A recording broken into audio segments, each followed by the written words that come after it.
गं गणपतये नमः। आइए सुनते हैं अगहन मास संकष्टी चतुर्थी व्रत कथा एवं पूजन विधि। पार्वती जी ने गणेश जी से पूछा कि अगहन कृष्ण चतुर्थी संकटा कहलाती है, उस दिन किस गणेश की पूजा किस रीति से करनी चाहिए। गणेश जी ने उत्तर दिया कि हे हिमालय नंदनी, अगहन में पूर्वोक्त रीति से गजानन नामक गणेश की पूजा करनी चाहिए। पूजा के बाद अर्घ देना चाहिए। दिन भर व्रत रहकर पूजन के बाद ब्राह्मण को भोजन कराकर जौ, तिल, चावल, चीनी और घृत का शाकला बनाकर हवन कराएं तो वह अपने शत्रु को वशीभूत कर सकता है। इस संबंध में हम एक प्राचीन इतिहास सुनाते हैं। प्राचीन काल में त्रेता युग में दशरथ नामक एक प्रतापी राजा थे। वे राजा आखेट प्रिय थे। एक बार अनजाने में ही उन्होंने श्रवण कुमार नामक ब्राह्मण का आखेट में वध कर दिया। उस ब्राह्मण के अंधे माँ बाप ने राजा को श्राप दिया कि जिस प्रकार हम लोग पुत्र शोक में मर रहे हैं, उसी भांति तुम्हारा भी पुत्र शोक में मरण होगा। इससे राजा को बहुत चिंता हुई।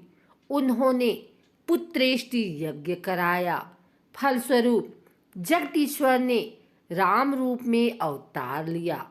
भगवती लक्ष्मी जानकी के रूप में अवतरित हुई। पिता की आज्ञा पाकर भगवान राम सीता और लक्ष्मण सहित वन को गए, जहां उन्होंने खरदूषण आदि अनेक राक्षस व राक्षसियों का वध किया। इससे क्रोधित होकर रावण ने सीता जी का अपहरण कर लिया।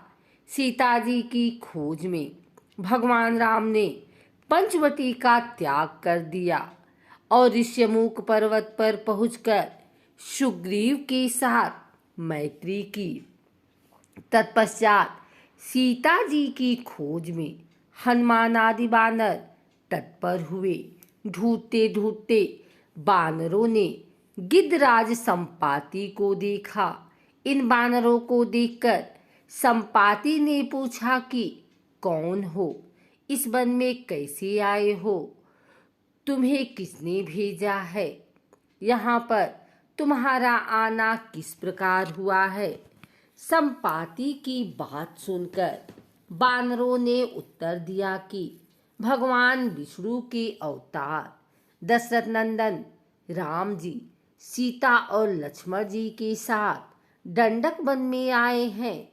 वहां पर उनकी पत्नी सीता जी का अपहरण कर लिया गया है।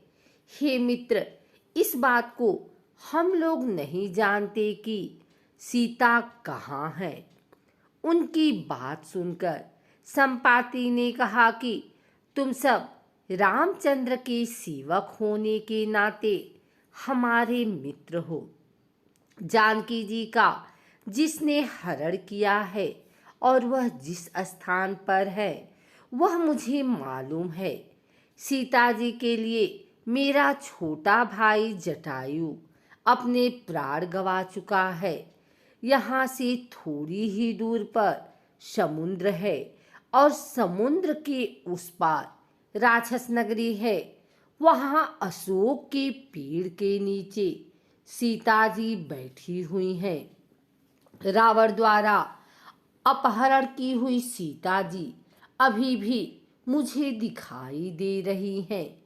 मैं आपसे सत्य कह रहा हूँ कि सभी बानरों में हनुमान जी अत्यंत पराक्रमशाली हैं, अतः उन्हें वहाँ जाना चाहिए।